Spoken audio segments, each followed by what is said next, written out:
UC People kembali bertemu di dalam dialog perbincangan tentang Abdimas. Pada kesempatan kali ini kita akan berbincang dengan dosen-dosen yang luar biasa. Telah hadir bersama kita. Yang pertama Bu Maria Asumta. Salam jumpa Bu. Salam jumpa Pak Gus. Sehat Bu Lina? Sehat. Ya, Bu Maria Asumta atau dikenal Bu Lina ini adalah dari Prodi Akuntansi ya Bu ya? Betul. Oke, luar biasa Bu, terima kasih. Yang kedua, selamat datang juga Pak Michael Rikisondak. Selamat jumpa Pak Gus. Sehat Pak? Sehat. Semangat ya? Semangat. Oke, wajahnya Pak Mike ini semangat terus begitu ya. Pak Mike dari Prodi Culinary Business. Culinary Business. Culinary Business. Ya, baik. UC People, kali ini kita akan mendengarkan pengalaman beliau-beliau ini dalam berpengabdian masyarakat. Tentu akan banyak nanti, semoga ada banyak kisah menarik. Pertama kami ingin bertanya ke Bu Lina. Bu Lina, selama ini saya lihat Ibu cukup banyak ya melakukan kegiatan pengabdian masyarakat. Bisa di-sharingkan Bu? Katakanlah 3 saja dari sekian banyak itu. Oke, yang bersama Plastic Bank itu bersama sekolah-sekolah dasar yang ada di Lakar Santri, di Kecamatan Lakar Santri. Kemudian bersama UMKM Shopcare itu dilakukan bersama teman-teman disabilitas di seluruh Indonesia bagian barat. Kemudian bersama dengan HWDI, yaitu teman-teman disabilitas di Jawa Timur. HWDI, kemudian Plastic Bank. Iya. Ini apa ini? Kayak NGO atau apa? Iya, seperti NGO Pak. Iya, Plastic Bank kan ada sebenarnya di seluruh dunia, tapi ini kami bekerja sama dengan yang di Indonesia. Keren. Iya. Kalau Pak Mike, ini banyak juga ya? Banyak Pak. 3 aja deh Pak, boleh di-sharing ke kita. 3 yang terakhir semuanya tentang pangan ya Pak ya. Jadi yang pertama itu tentang kerupuk di Gresik, di Sidoarjo. Kemudian yang kedua nyambung ke desa sebelahnya, masih sama, itu tentang kerang di Gisik Cemandi Sidoarjo. Kemudian yang ketiga itu di Tengger tentang aron, bahan baku lokalnya mereka untuk biasa sesajen dan segala macam. Oke. Oh, menarik itu. Pak, Bu Lina dan Pak Mike tadi udah cerita tentang Abdimas yang cukup beragam gitu ya. Pak, ke Pak Mike dulu. Pak, itu pengabdian masyarakat yang seperti itu tadi kan basisnya pangan. Berarti itu berbasis pada ekspertisnya Bapak atau mungkin risetnya Bapak atau memang Bapak melihat ada persoalan yang di masyarakat, Pak?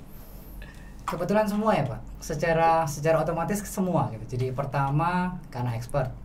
Tapi sebelum ke expert sebetulnya biasanya kita kembali ke, saya paling suka kalau mama lihat dari lapangan dulu Pak. Jadi kalau misalnya ada cerita mungkin dari LPPM ada melemparkan ide, coba ke lapangan, kemudian kita ngelihat, wah ini seru ini, kemudian kita cocokkan, bisa nih jalan, kayak gitu sih Pak. Itu kalau di saya, kalau di CB.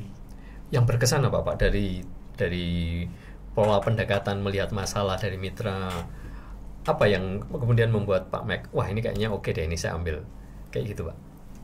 Antusias mereka ya Pak, antusias mereka. Kemudian kalau yang terakhir itu yang di Gisik itu bahkan mereka dilirik oleh salah satu bank, kemudian mereka dapat pendanaan, dan puji Tuhannya adalah mereka membawa nama UC karena istilahnya imbas dari kita, mereka dapat itu.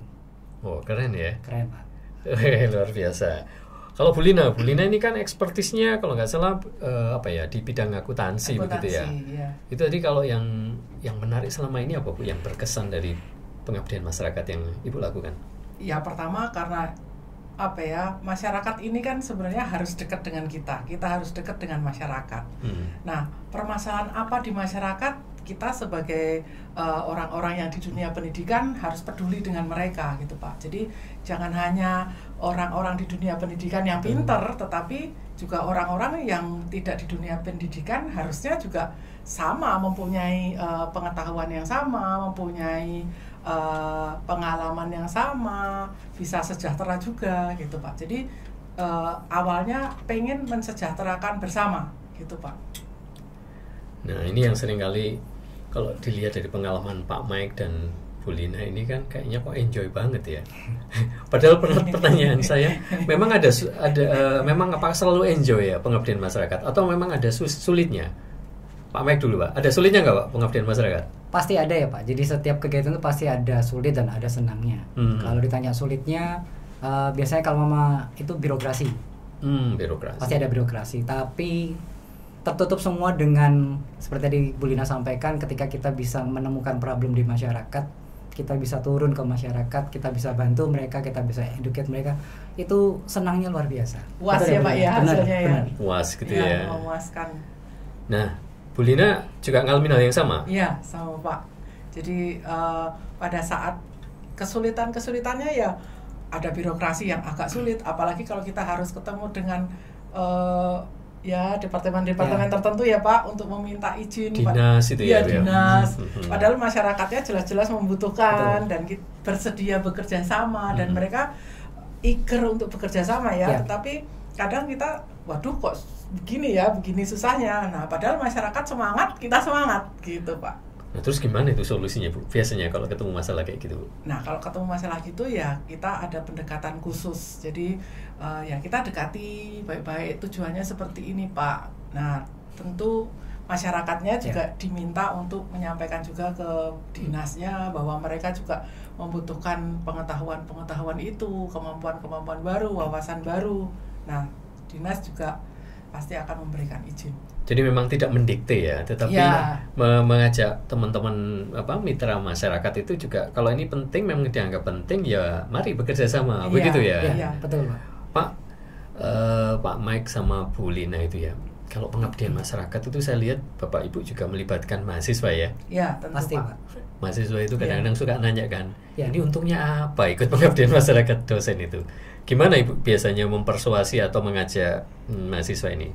Kalau dari kami di Prodi Accounting, dari pertama OWIC kan ada pengenalan jurusan, pengenalan program studi. Nah, di situ kami sampaikan kegiatan apa saja yang di dalam program studi ini.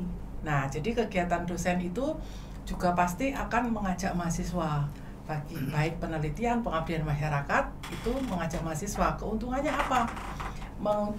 Keuntungannya mahasiswa ini bisa mengenal masyarakat, bisa menerapkan keilmuannya.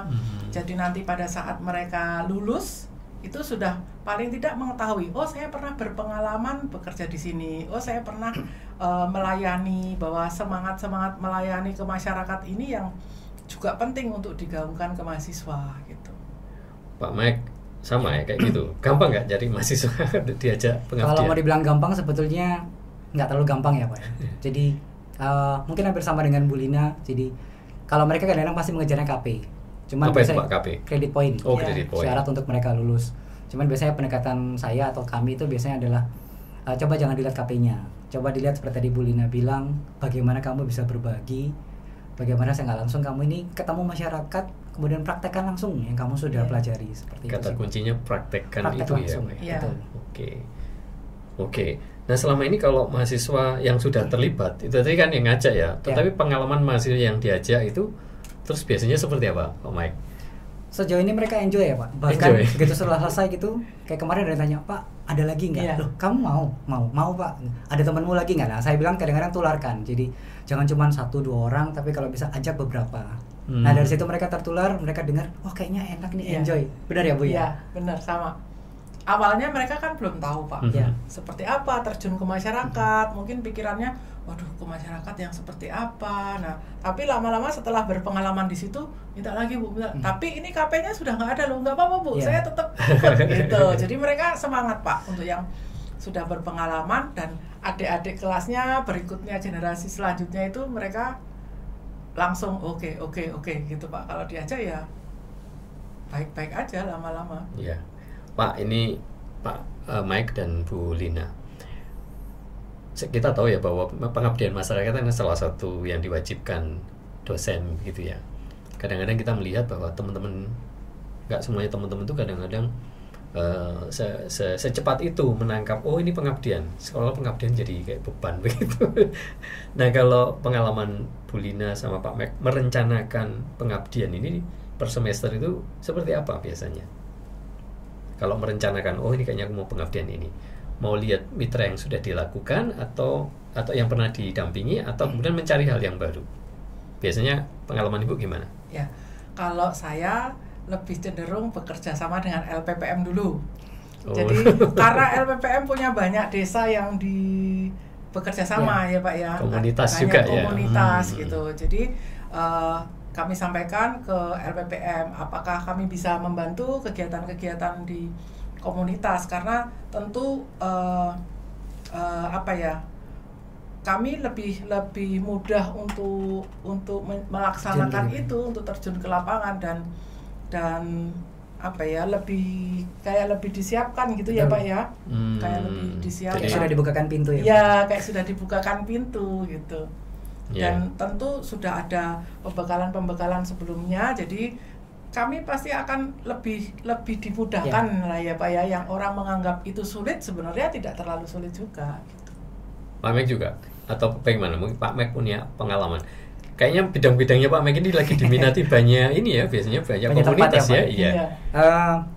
Kalau saya kadang-kadang berangkatnya gini Pak, kalau misalnya tahun lalu sudah dapat penelitian, saya mau coba untuk jadi abdi masnya. Hilirisasi berarti Pak ya? Ya, jadi misalnya dilanjutkan. Jadi kadang kan kita diinfokan kalau bisa jangan cuman sekali 2 kali ketemu dengan mitra kemudian putus.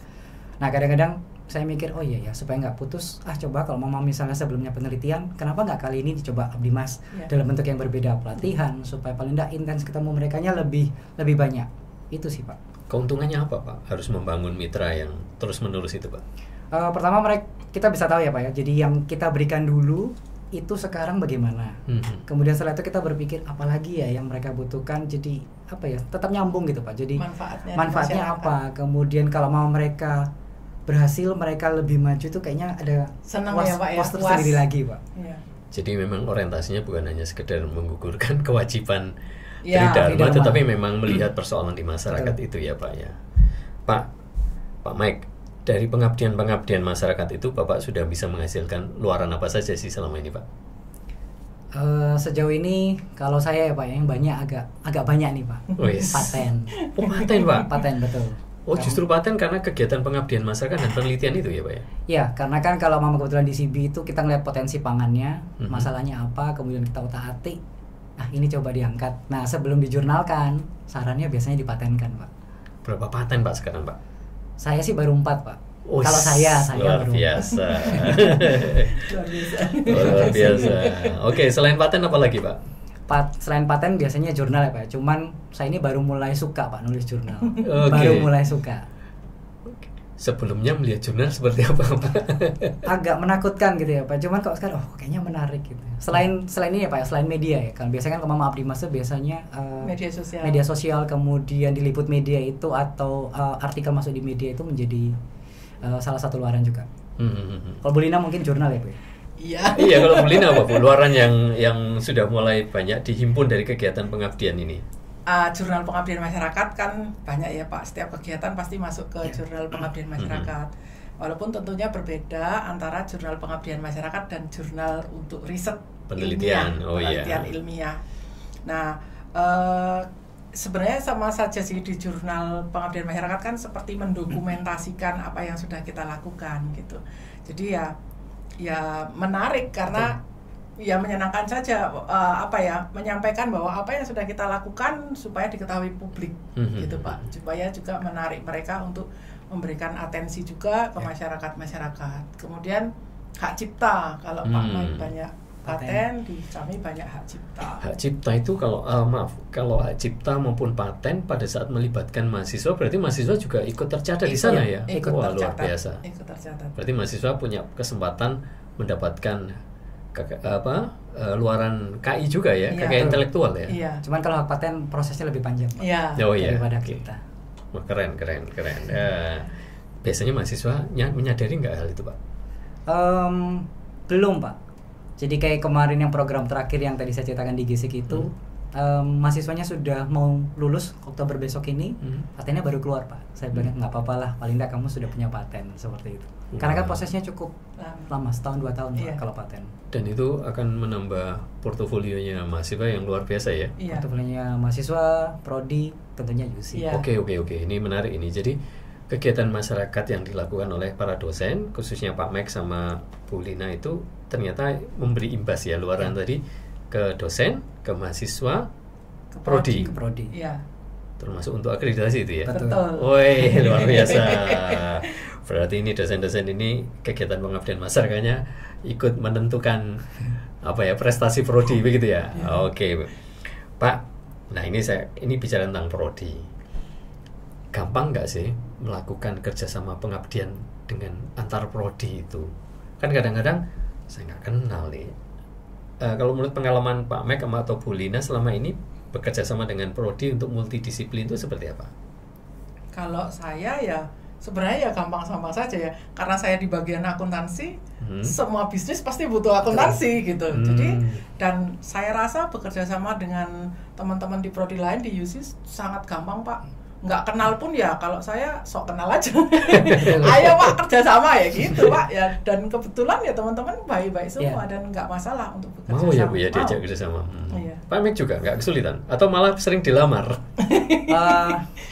Kadang sih Pak, cuman maksudnya gini, multidisiplin tuh kadang-kadang kita perlu ya Pak ya. Jadi kayak misalnya walaupun saya di kuliner gitu, cuman kadang tetap perlu misalnya teknologi pangannya, atau perlu manajemennya, perlu akuntansinya. Jadi multidisiplin kayaknya tetap perlu sih Pak. Karena basisnya adalah kebutuhan masyarakat ya, masalah yang ada di masyarakat ya. Jadi kemudian Bapak memetakan, kayaknya ini nggak bisa saya selesaikan sendiri, butuh teman-teman dari prodi lainnya.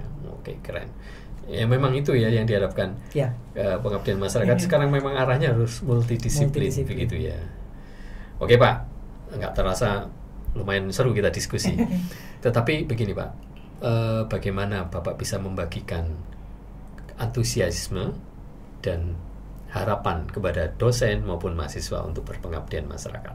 Silakan, saya beri kesempatan. Tipsnya apa sih Pak, kok Bapak bisa tetap berpengabdian? Baik, UC People, untuk kita mau melakukan abdi mas, tentunya kita harus mau melayani. Dengan melayani, tidak ada salahnya untuk melihat masyarakat, melibatkan masyarakat, dan kemudian mempraktekkan apa yang sudah kita ajarkan ke mahasiswa. Wah, luar biasa. Kalau Bu Lina, boleh dong dibagi tipsnya ke UC People? UC People, mari kita melayani masyarakat dengan hati. Masyarakat ada di sekitar kita, kita pun juga bagian dari masyarakat. Gitu Pak.